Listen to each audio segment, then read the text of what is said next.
Hey guys, it's Unicorn here, and today we're going to open this Moana 2 Wayfinder. I really wanted to get this because we're going to add Moana characters into our stories, and I cannot wait to see what we got.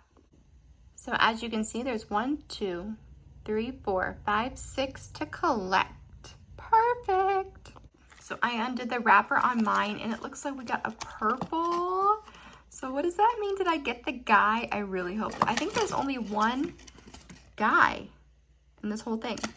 So perfect, because I need more male characters. Okay, so I took out the sail. Here we go. And then my surprise is in here. Okay, it feels really, really big. So I think it's the guy. Yay! So I think this one is Maui without the tattoos. If I'm wrong, correct me, children.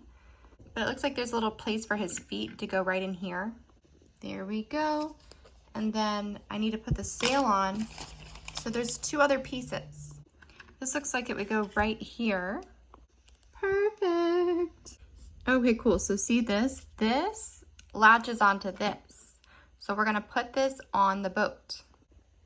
So there's our Wayfinder. It moves back and forth.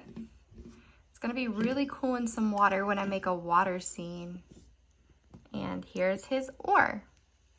But for my storylines, I think I'm gonna rename him Henry, because I have some stories to create here on Unicorn Magic.